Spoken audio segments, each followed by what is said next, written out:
Welcome back to the Williams Real Estate channel. I'm your host, Geordie Williams, and today we are discussing why we love Australian real estate as our main investment vehicle to create wealth. To kick it off, you can create a passive income through the rent when you build a property portfolio. So when you buy an investment property and you rent it out, the rent will cover the holding costs initially, and then over time, as the rents continue to rise, you can then earn a surplus cash flow, and that is generating a surplus income, which is a passive income for life.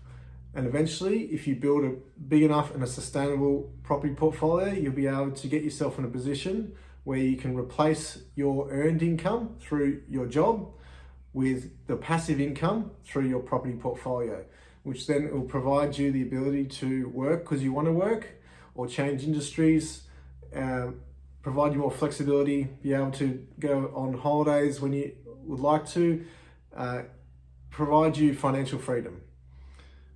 That's number one. Number two, good, strong capital growth, both value and rent, proven on track history. So historically, Australian residential real estate has 7 to 10% annual growth, so it can double anywhere between 7 to 10 years, depending where you purchase.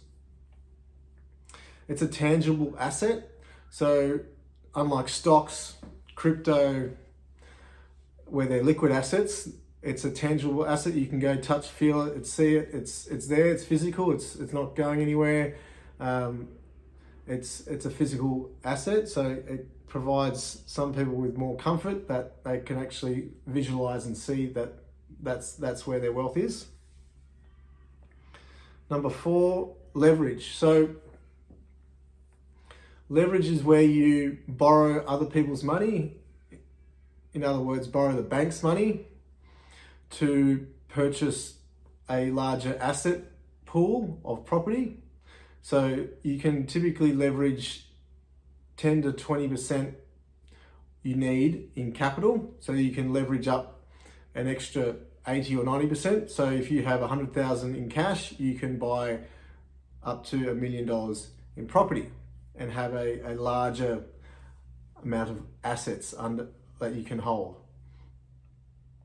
You can also use leverage to continue to build out and move forward. So you can purchase one property, and then once the value increases, you can refinance and borrow more money against that property, and then leverage one property into the next property and keep building out your portfolio. So personally, I really only purchased the first one. I saved up enough money for a deposit and closing costs to buy the first investment property, and then from every one of them moving forward to getting to 12, I've then leveraged by borrowing more money against the first property and leveraging it into the second, borrowing more money against the second, leveraging it into the third, and continue to build out your property portfolio.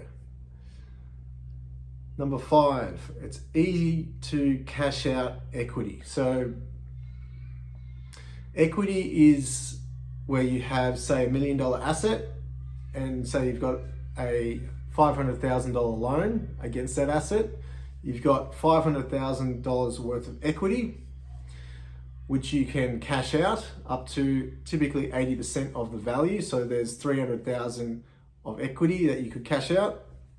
It's quite easy. Most banks allow you to refinance and cash that out, and you can use that money, which is tax-free money, because it's essentially debt. You're borrowing money against your future self. So it's easy to cash it out. It's easy to use to keep building your portfolio, and you can also use it discretionary, or using it to renovate your house or buy cars, go on holidays, and do whatever you want with it. So it's your money at the end of the day. It's you're borrowing against your own asset pool. So it's an easy way when you carry real estate to use that equity. That's where you hear that some famous real estate investors don't pay much tax, is because they continue to leverage out their equity and they use their equity. Because if you're borrowing money against your assets, you don't pay tax on that. Number 7, property is good to use and probably the best hedge against inflation. So some say businesses can be a better hedge, but when you carry property, inflation erodes the currency. So you buy property in today's dollars and you pay it off in tomorrow and future dollars. So as the currency continues to get eroded with inflation, the debt gets devalued. So you buy $1 million asset, you got $1 million in debt against that asset, so you purchase it for 100% of its value. In 20, 30 years time, $1 million will be worth nothing. It's like buying a $100,000 property in the 80s in Redfern, Surrey Hills in inner Sydney. These days they're going for 3 to 5 million, depending on the street and locality. So if you still had $100,000 full loan against that asset today, it's a drop in the ocean. So that happens by inflation eroding the value of the currency, but also inflating the value of the asset. So the property value goes up and the debt used to purchase goes down. So inflation is actually good for people who hold hard assets like property or tangible assets like property, because it's creating more wealth through the value and it's devaluing the debt that's collateralized against those properties.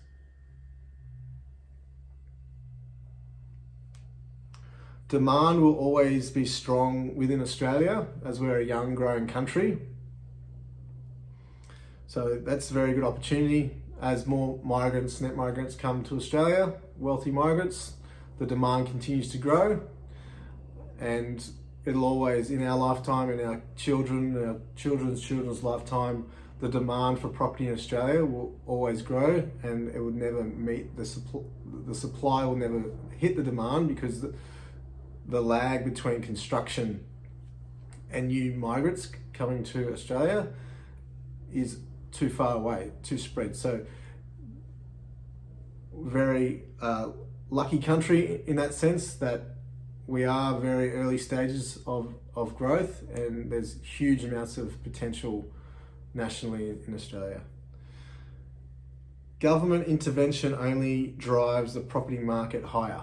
So this is probably a bit of a contentious one, but it's the reality. So there's 3 levels of government. There's federal government, there's the state government, and there's local government. And they all have different KPIs, different drivers, and their actions ultimately impact the market.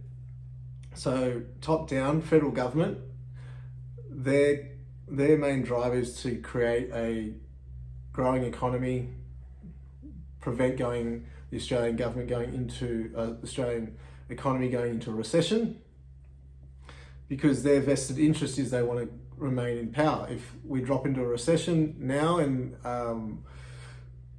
Labor would most likely get voted out, so they'll do everything in their power to make sure that we don't drop into a recession. And a way that they do that and prevent dropping into a recession is using wealthy migrants by coming into the country with money to boost the economy and prop up the market. So federal government has their foot flat to the floor, currently on the accelerator pedal, having the biggest net migration program ever in history. Why they're doing that? Because we're still transitioning out of a bearish market out of COVID, and they're trying to drive the economy through its next upturn and upcycle. What this then happens is it creates a massive demand for property and a lack of supply, because there's not enough housing. You've got state government who controls the zoning, so they control where you can build high-rise, if you can convert a farm into residential lots.